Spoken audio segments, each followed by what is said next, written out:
அனைவருக்கும் என் இனிய காலை வணக்கம்.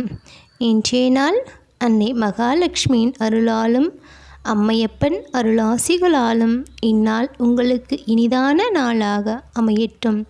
இன்று சர்வ ஏகாதசி. வாழ்வில் ஏற்றங்களும் மாற்றங்களும் நிகழ பொன்னும் பொருளும் பெற்று நீடு வாழ அந்த உலகளந்த நாயகனாம் உத்தமனின் பதம் போற்றுங்கள். சிவாய நம. திருச்சிற்றம்பலம். கீர்த்தி திரு அகவல். இதில் 17வது பாடலை விளக்கத்துடன் பார்ப்போம்.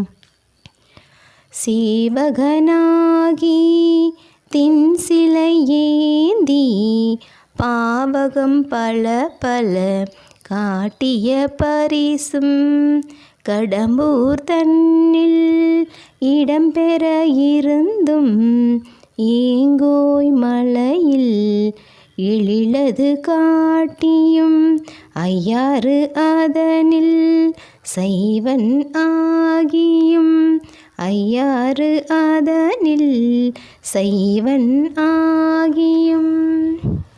இறைவன் மதுரை மாநகரிலே அந்த பாண்டிய மன்னனுக்காக படைபலம் குன்றிய அப்பாண்டிய மன்னனுக்காக சேவகனாக வந்து பல பல வேடங்களை பூண்டு வில்லேந்தி படை வீரர்கள் சூழ போர் புரிந்தார் என்பதும் பின்பு மறைந்து போனார் என்பதும் வரலாறு கூறும் உண்மையாகும். அதேபோல் கடம்பூர் பதியில் இறைவன் நிலையாக எழுந்தருளி அனைவருக்கும் அருள்பாலித்தார் என்பதும் வழிபாடு செய்த மலை என்பதால் ஈங்கோய் மலை என்றானது. அந்த ஈங்கோய் மலையில் இருக்கக்கூடிய இறைவனின் திரு உருவ சிலையானது கற்பூரம் காட்டும் பொழுது மிகுந்த எழிலுடன் காட்சி தரும் வகையில் அமையப்பெற்றது. ஏனென்றால் அது மரகதத்தால் ஆன சிலை ஆகும்.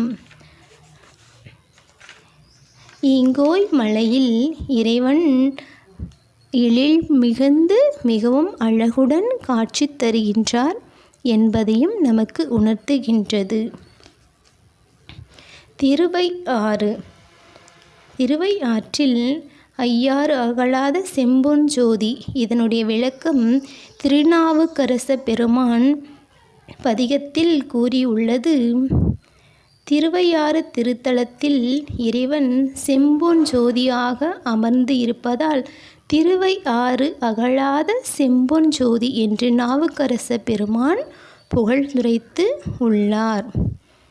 அதேபோல் அங்கே அந்த ஆலயத்தில் சிவாச்சாரியார் ஒருவர் இறைவனுக்கு தொடர்ந்து சேவை செய்து வரவே அவர் தல யாத்திரை மேற்கொள்ளவே அவர் மேற்கொண்டு மீண்டும் திரும்புவதற்கு நாட்களாகவே வேறு ஒரு சிவாச்சாரியாரை அமைக்க வேண்டும் என்று ஊர் மக்கள் நிர்ணயம் செய்யும் பொழுது இறைவனுக்கு அது பிடிக்கவில்லை. ஏனென்றால் சிவாச்சாரியாரின் அப்பூஜையில் அவர் உள்ளார்ந்த பக்தியில் இறைவன் மகிழ்ந்து இருந்ததால் வேறொரு நபர் அவ்விடத்திற்கு வந்து தனக்கு பணிவிடை செய்வதில் இறைவனுக்கு விருப்பமில்லை.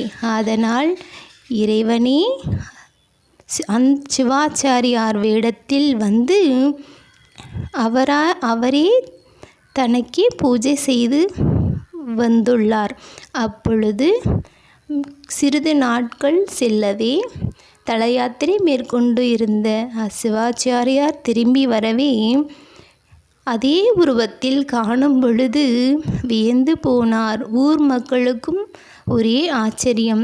என்ன இது, இருவரா, ஒரே உருவத்தில் இருவரா என்று, இதில் யார் உண்மையானவர் யார் பொய்யானவர் என்ற ஒரு பெரும் குழப்பம் ஏற்படும் பொழுது அந்த உண்மையான சிவாச்சாரியார் இறைவன் முன்பாக நின்று கண்ணீர் மல்கி, இறைவா, இது என்ன விந்தை, நான் அல்லவா நினக்கு சேவை செய்பவன், இது என்ன எனக்கு சோதனை என்று கண்ணீர் மல்க வேண்டும் பொழுது அந்த போலியான உருவத்தில் வேடத்தில் இருக்கும் இறைவனானவர் அனைவரின் கண் முன்பாகவே மறைந்து போகின்றார்.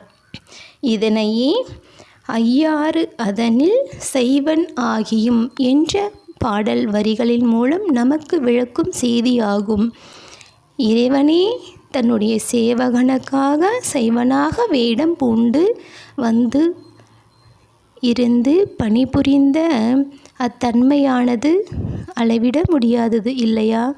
இது போன்ற எத்தனையோ நிகழ்வுகள் இறைவன் பக்தர்களின் அந்த உண்மைத்தன்மையை உணர்த்துவதற்காக தனது லீலைகள் பற்பல செய்துள்ளார். அப்படிப்பட்ட இறைவனின் புகழை நாமும் நம் நாவால் பாடுவோமாக. சிவாய நம. திருச்சிற்றம்பலம். சிவசிதம்பரம் தில்லையம்பலம். அம்பலத்தான் திருவடிகள் போற்றி போற்றி.